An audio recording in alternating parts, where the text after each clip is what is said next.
This is Tunic, an indie game where you play as a little fox dressed as Link, in a world full of secrets, puzzles and cryptic nonsense that makes you feel so stupid when you can't figure it out. It's like someone threw a bunch of NES cartridges in a blender with a Dark Souls guide, handed you the result and said, "Here, figure this one out, idiot." And do you like dialogue? Well, f*** you.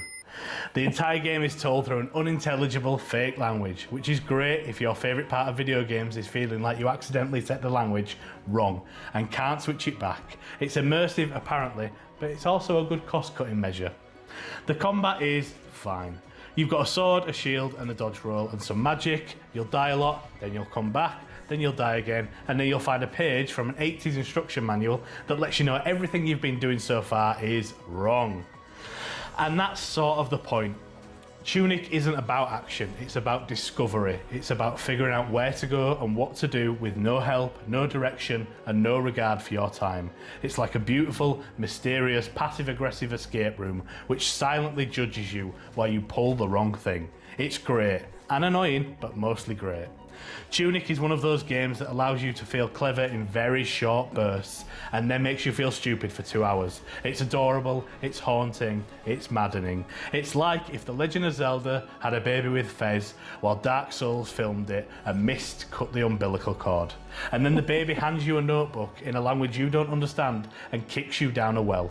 10 out of 10, game of the year, a masterpiece, etc, etc. But when you complete this game, don't you dare pretend you did it without looking anything up. Ollie, have you played Tunic? No, but I do intend to actually play this one. It's a game I believe you'd enjoy. I know you've never done any of the original Zelda games because they're too hard for you.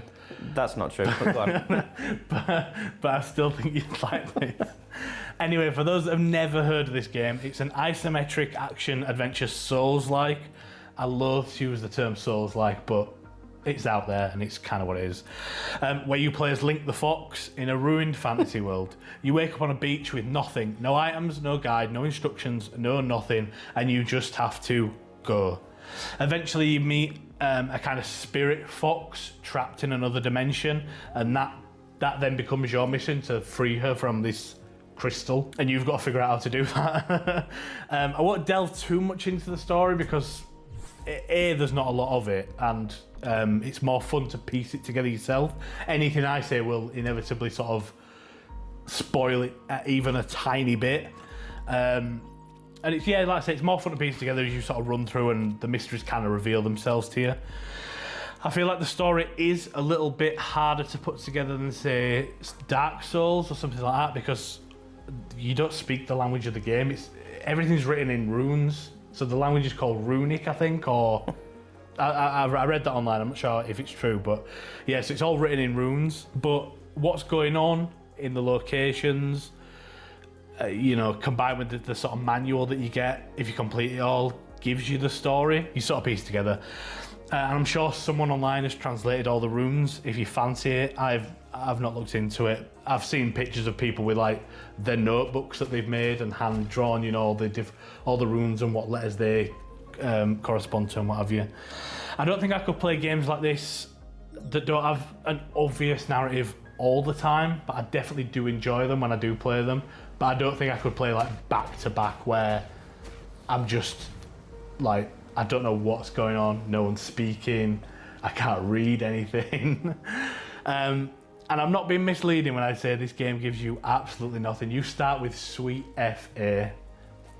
If you're someone who likes a bit of guidance in games, you will not like this game, because even when you do get the very limited guidance the game provides, it's in a made-up language and really cryptic.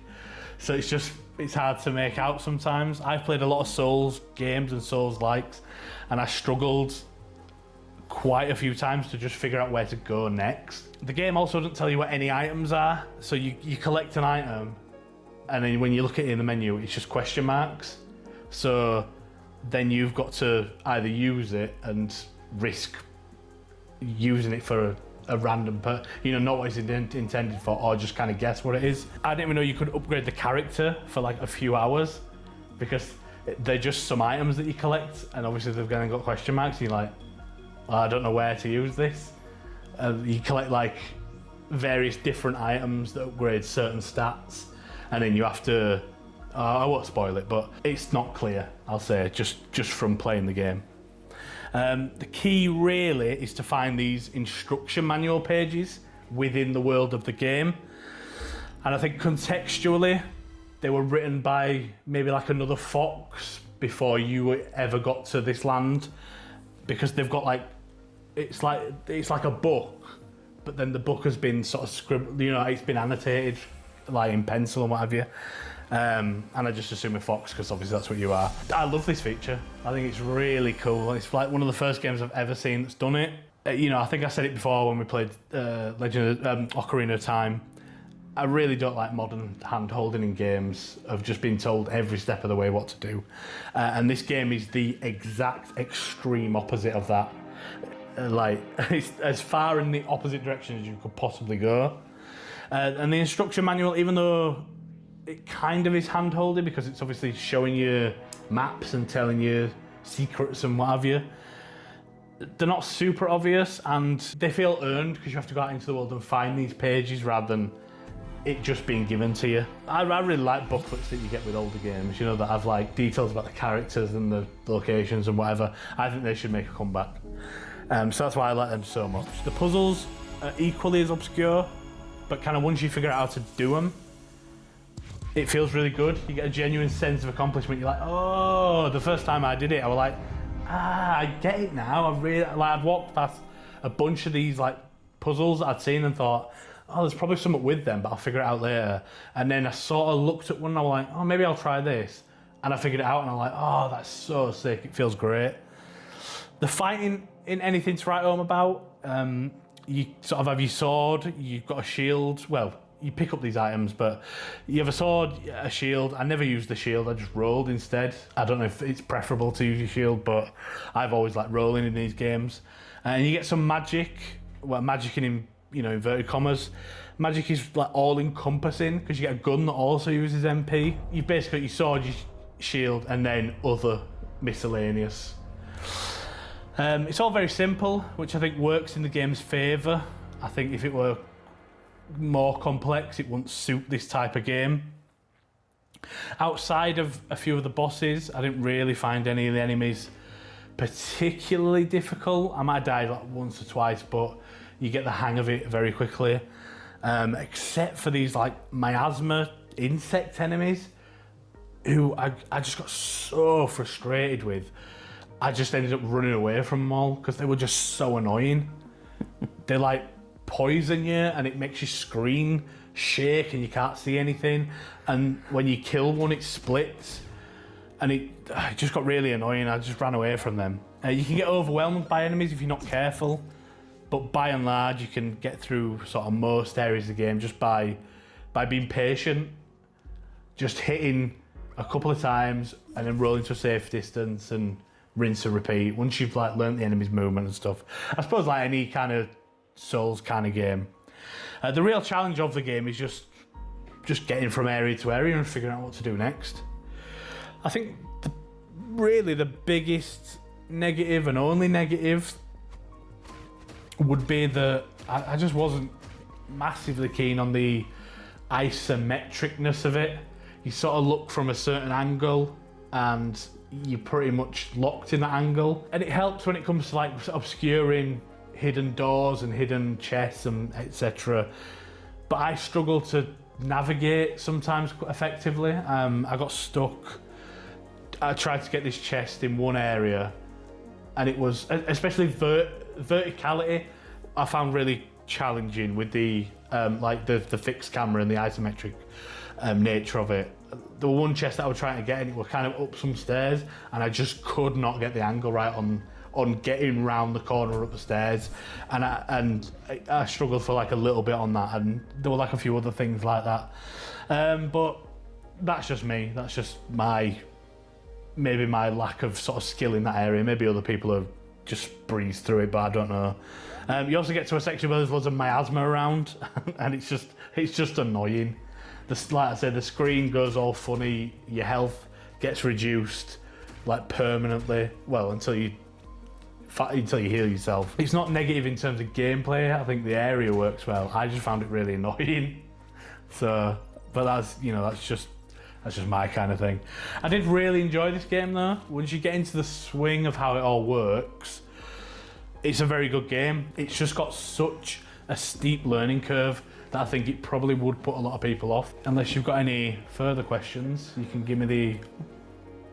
Well, considering all of that and that excellent review and its difficulty, how would you recommend it for getting the platinum? It's a difficult one because it's not a long platinum, but it is quite tough. I think if you did want to platinum this game, you'd be best off just doing a playthrough where you play as you would a blind playthrough, and then your second playthrough do it with a 100% completion guide. Because one of the trophies, it's just one trophy really, where you've got to get a late game weapon before you get your very first weapon. Wow. And it's that you would never ever play the game in that order. Like there's when I did it with the guide to do it, and there is no way you would ever follow that path by yourself. There's no way. And if anyone comments on the video and says, "Oh, I did it without even a guide," it's bullshit. Bullshit. Call them out. No way would you ever do this in that order to get that trophy without knowing how to do it. So, without spoiling the game, obviously, Yeah. does that mean that you have to navigate through a large portion of the game weaponless? No, so right. So the first weapon you get, technically the first weapon, is a stick. Right. Which does basically very limited damage. Yeah. And then a bit later on you get a sword, and that's your real weapon. You don't really ever use the stick after that. So you can have the stick, but if you were to play through the game normally with the stick in place of the sword, you'd not be able to do it. So there's a very specific... Well, there's a guide that I followed, and there's a very specific way to get to that late game area feasibly, right, and quickly. And if anyone dares to try and tell me they did it blind, I'll knock them out. See him in car park. I'll knock them out. Honestly, there's no way you would ever do it. So yeah, I think a blind playthrough first, just to enjoy the game. 100% playthrough to get all the secrets, that weird trophy, and then all the manual... I don't think I found all the manual pages either on my first playthrough. Not that they're hard to get, I'm just kind of lazy sometimes. But I think it's one of the most enjoyable platinums I've ever got. It's certainly more enjoyable than, say, like Dark Souls is, where you've got to grind for the Covenant items.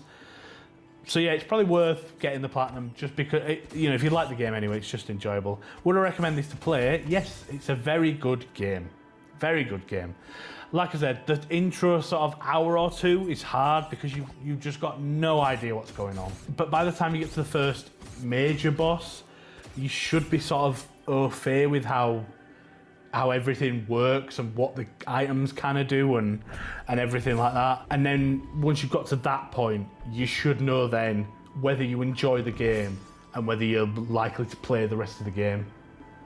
If you get to that point and you're like, I'm still not enjoying it, just turn it off, because you're not going to enjoy the subsequent the remaining 9 hours of the game if you've not enjoyed that intro section. So, thanks for watching, guys, and stay foxy. And for anyone who is interested in challenging Callum to a fight... And don't you come at me and say, I got that trophy without a guide, because you didn't. You did not do it. For anyone claiming to have done so, Callum's exact and real address will be in the comments. And please ensure that when you arrive at his real exact address, you bring concrete evidence that you did find it blindly without any guide the first time around. Yeah. Otherwise, he's not worth your time. No. Otherwise, you're not worth his time. Get in the car and driving away at that point. What, from your home? Yeah, you can have it. You live there now.